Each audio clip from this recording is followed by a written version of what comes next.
Hello, I'm Mario Toneguzzi, managing editor of Canada's podcast. My guest today on Calgary's podcast is Colette Hammond, who is president and CEO of Broadtopia. Thanks for joining us today, Colette. Thanks, Mario. Happy to be here. All right, let's talk a little bit, first of all, about Broadtopia. Just explain to our viewers and listeners what that is. Sounds good. So we are a full service lingerie and swimwear store. So we basically take the pain out of this product for women. So you can just walk in and we do all the work out of what is normally a very painful process. And not only that, but also emotionally triggering for women. How did you start with this? And how long ago did you start it, by the way? 15 years. Excellent. And so, yeah, it started because I was on a maternity leave and I was doing mom and baby fitness classes. And at this time, I needed a better sports bra. And so I looked long and far for one that fit me because I have some curves and I couldn't find a great one. And then I randomly walked into a store one day and asked the girl that was working. Now, one of the other challenges that people face in this is when you're looking for a sports bra, a lot of sporting goods stores are heavily male employed. And you don't want to talk to a guy about these challenges. So I found the one girl working and I'm like, do you have a sports bra that is fantastic? And she's like, we carry Oprah's sports bra. And I knew right away, I'm like, okay, if Oprah uses it and wears it, it should work for me. So at that time, I had my baby on me in a carrier sleeping and I didn't want to wake him up. So I'm like, oh, I'll come back. So I went and found a place online that had it and you could book in by appointment only. And while I was chatting with the girl, it was really hard to find them. And she said they were doing this as kind of a side business now. And Oh, she told me how well they were doing. And I thought, if this small business in a warehouse district of Calgary is killing it, I think I can bring something better to the market yeah, and you have. so far. Yeah. What was the toughest thing for you to start this company and to start this business? What were the biggest challenges you had to overcome? That's a great question. See, it's funny because I don't know if it like kicked in right away, but I remember because I worked full time. So because I worked full time and had assets, I got lending very easily. So that Oh, wasn't the issue. I think I was probably just overly optimistic. And I'm like, well, this is going to work. Why wouldn't it work? And so I think the biggest challenge is once your doors are open, no matter what type of business you are, yeah. you assume business is going to pour in because now you're open and you're there. And I think I didn't realize how much work it would take to build up a loyal clientele. Mm. And I remember at the time, I had a full-time nanny and I had two children. And I was throwing up every day from the stress that my body was carrying because I'd never done something so financially challenging with my own money. Yeah, yeah. And my nanny finally, she's like, asked me, she's like, can I ask you a question? And maybe I'm crossing a boundary. And I said, no, please, for sure.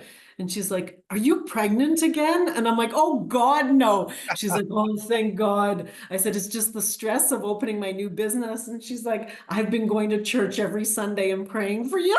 Did it And so she didn't pray hard enough because then I had a third child. But work?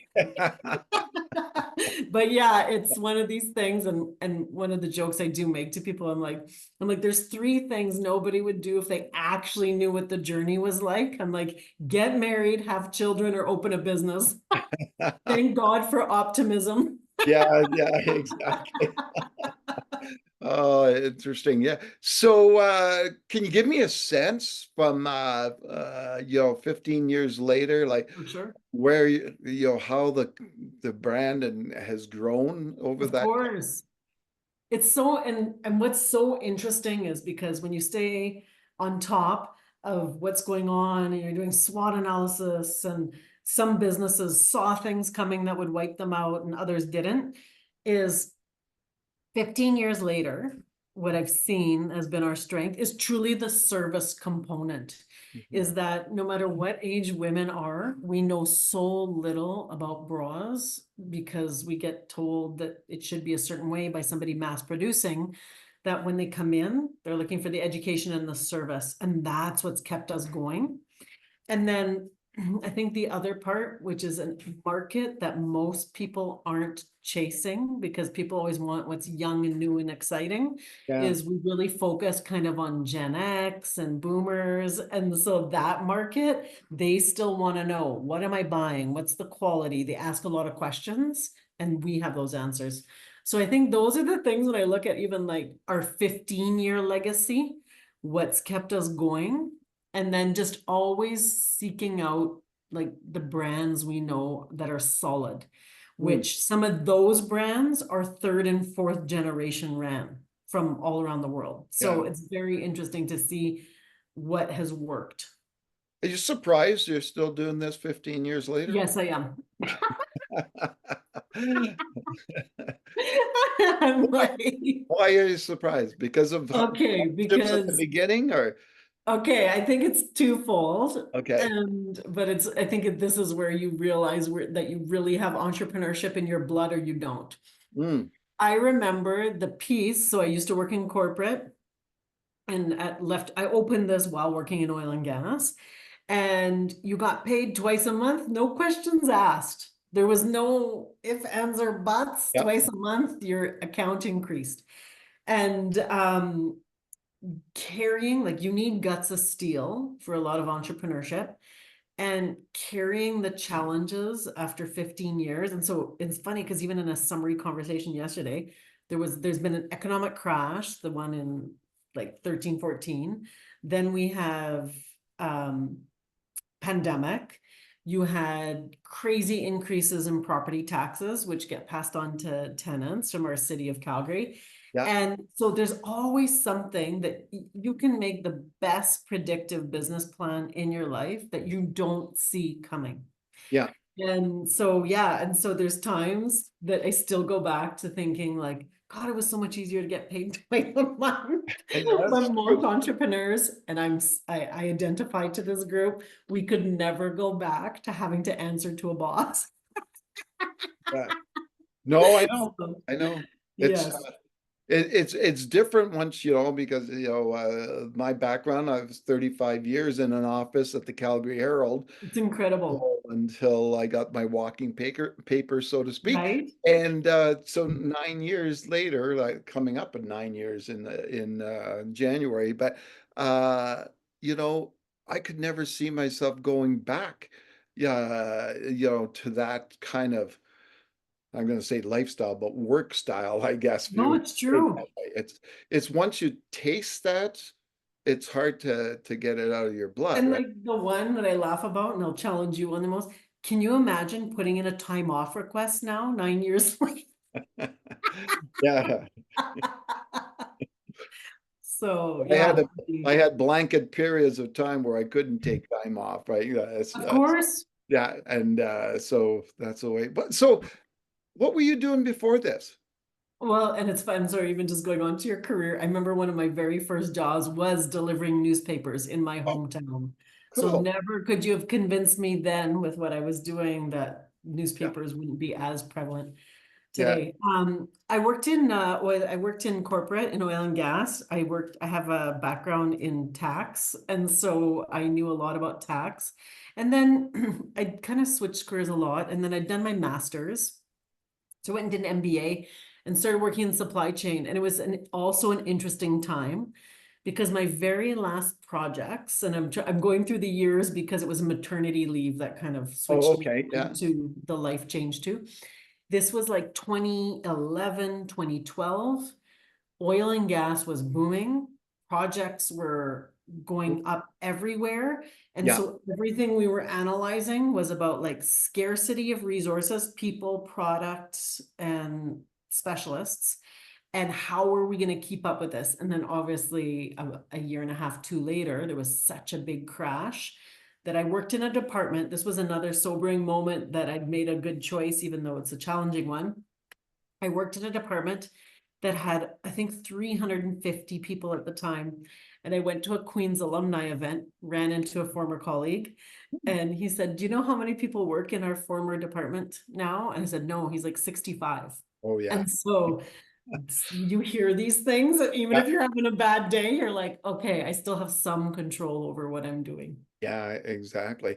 How was it, when you look at, say, the corporate um, work, and, Hmm. and especially what you're doing, like you're looking at numbers a lot and that side of things. But yeah, not to say that you're not on the retail side of things, but retail is more of a people-oriented business, right? Hmm. How did you make that transition? That's a great question.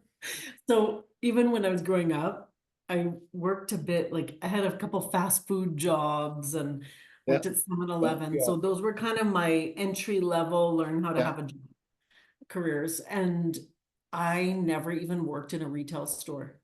yeah. So one of the things I depended on, either while doing interviews, we would ask different questions, and big chains have everything calculated and algorithmed, and we'd take notes on like, oh, what are they doing? And learned a lot from my staff how to run the retail store. And I think the biggest shift from being an employee to having your business too is the people management side. Hmm. Because everything that was once someone else's risk is now yours, Yeah. including labor standards and making payroll and all the other things. So even if you have a team at Yeah. another company, they're coming up with the money to pay them. Hmm. So this was probably some of the biggest switches. Yeah.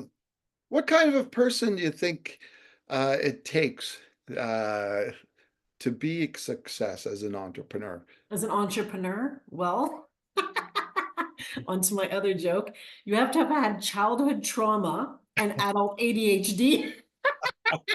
Yeah, good combination. Yeah. And funny enough, on a beach in Sicily, I met two American professional athletes, Oh, and wow. they told me the same thing. They said there's these families that go and hire and spend thousands of dollars on coaches, and they told me the biggest indicator of athlete performance is childhood trauma. So, Oh, you have to be able to handle uncertainty. And I think I know I have a lot, and like, I make that joke, but I have a lot of entrepreneur friends that did not have easy childhoods or had some difficulties growing up, and they grew to have grit and perseverance more mhm. than maybe my peers that come from comfortable upbringings. But um, that, and then most of us, yeah, like our brains are just going in a million directions, and we can never complete all the projects we can think up in a day. And it's that living with uncertainty, Hmm. like where I would listen to former employee former coworkers during pandemic talking about, oh, they're making us go back to the office, or there was talk that they're going to reduce our pay. You, as an entrepreneur, you're like switching on parts of yourself you didn't even know existed, because you're either walking entire groups into a room to lay them off, and you have no sense of your future personally or for that group. And Yeah. so it just takes, like, to me, like I said, it's these guts of steel. It Hmm. takes strength and courage at levels that I remember the comfort of being an employee. Yeah. Yeah. Yeah. It's funny. It's funny you say that. I'm just going through in my own head. I know, please. That's why I share Like, your experience uh, too. You're a yeah. fellow entrepreneur. But the thing, when you look at it, and you've gone through economic downturns, you gone through a pandemic. What does it take for an entrepreneur to have longevity, despite the fact that you're going to have these things happening all the time, right? You're And right. and then in Calgary, of course, Calgary's got the other issue where it's up and down with the oil gas, right, and the oil and gas industry and Yep. the economy. So, what advice would you give entrepreneurs to get through I that? think yeah, no, and when you ask it in that format, okay. You have to stay in love with your business. Like it is like a challenging marriage. Like it's not easy to stay married. And you have to find what it is about this business that keeps you going, your why, as Yeah. Simon Sinek will quote. Um, if you don't know your why or you get disconnected from your why, and I'm not preaching this, I live it and identify to this, those are the times that it's like the expression of people get burnt out. It's not Mm. because they're doing too much, they're doing too much that doesn't excite them. Yeah. And you no longer have that love or excitement for your business. You're not gonna, it's your staff feel that energy and Mm. you won't stay open. Like Yeah. they will feel the opposite energy. Or I know a lot of absent owners. They just, somebody's running the company now and they lifestyle somewhere else or do other things. Yeah. So I think that is part of the longevity. And there's parts too, like there's things in any job as well that you have to stay on top of. So cash flow, expenses, always knowing that anything that can now put a wave of challenge, exchange rate fluctuations. Like if you're not on top of some of these things, even if it's a painful thing to think about and assess, these are the things that wipe people out. But you've got to have a good, a bit of an advantage there because you work with, you know, financial Yes. stuff, right? And know that a lot of entrepreneurs don't, right? They just know that, hey, I can make these widgets and sell them, right? Yes and no. I get this comment sometimes too, or the one I love is that people are like, "Oh, you have an MBA, that must help you a lot." The part I kind of laugh about is it's so much easier to give advice. I could kill a Harvard Business Review case study, somebody else's problems or cash problems. I can solve that at an A+ level. When it's your own, the Mm. hardest part, Mario, no matter what your background is or what you were specialized in, is now it's your risk, it's Yeah, your money, it's the lawsuit has your name on it, and taking the emotion out. And so sometimes that emotion, then it blinds you in the decisions you're making.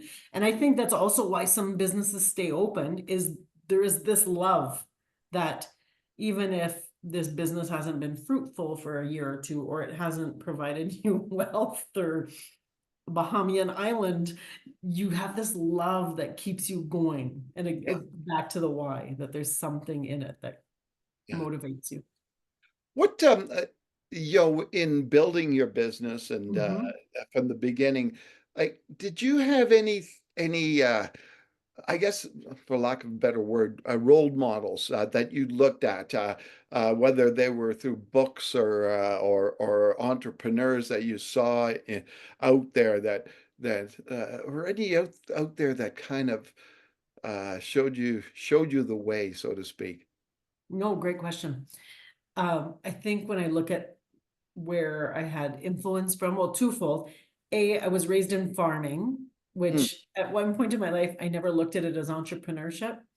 but our entire family were entrepreneurs. They were either farmers, or I had an uncle that had gas station, service station, car dealerships. And so it was always all around me. And so you're going to get programmed into entrepreneurship if you're raised in it. And then when I was opening this business, I found an article. Someone mentioned a business in the UK. Hmm, And I started reading about this business, and her name's Sarah Chumlin, and she does this online. Online shopping in the UK was ahead of its time. And she started it as a catalog company. And so it was just sometimes you need that like person that you're like, okay, if someone did this, so can I. If somebody climbed Everest, I can climb Everest. And so I started looking for kind of those inspirations.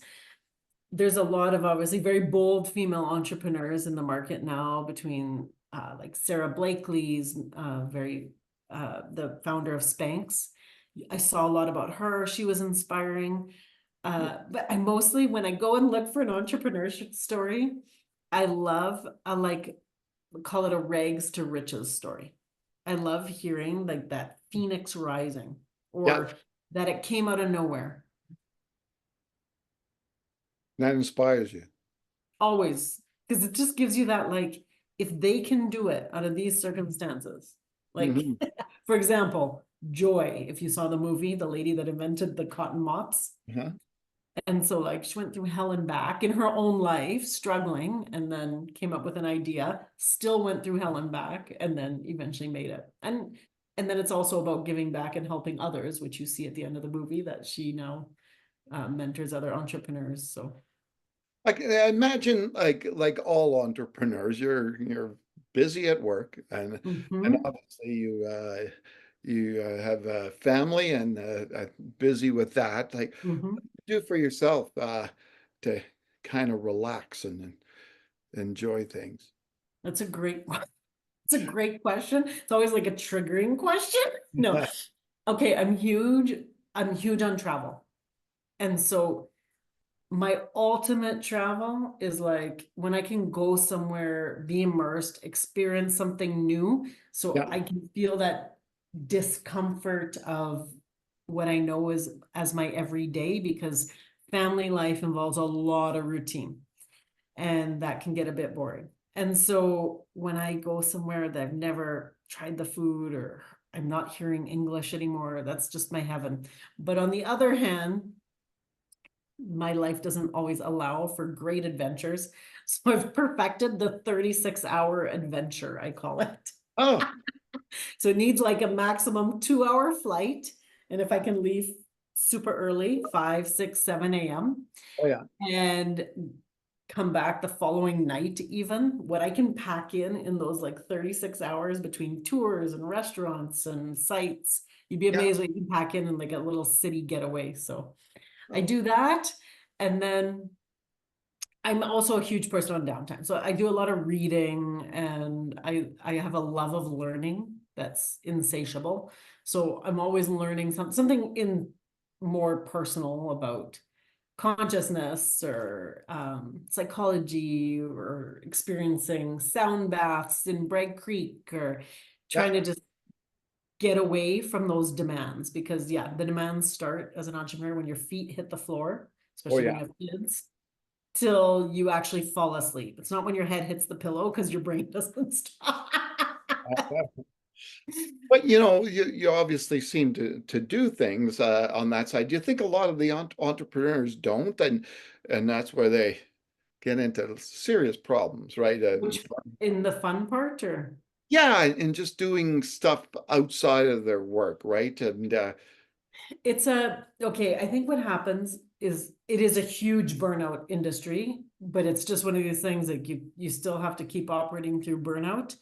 And then when you come back and and I've been burnt out, so when you come out of burnout, you don't want to go back there, but I have. And mm, when I talk to other entrepreneurs, I think it depends how much you carry. Like, if you can set up your business with a structure that allows a bit more freedom, a strong management mhm, team, so that you can get downtime, and setting boundaries. There's this effect, like there's like this like hero effect you get, because you just solve problems all day, and there's a dopamine hit to solving a problem that eventually you need to shut that down and realize somebody else can be the hero for a few days. yeah, all So I right. think this is also what happens, and then it just depends the industry. Yeah, And entrepreneurs end up in conversations that probably most employees don't, whether it's negotiating, renegotiating contracts, loans, payment terms, things that, it burns you out because the risk is so high. all right, wonderful. Well, thanks, Colette, for joining us today. Thank you, Vario. All right, that was Colette Hammond, who is President and CEO of Broadtopia. I'm Mario Toneguzzi, Managing Editor of Canada's Podcast. Thanks for joining us today.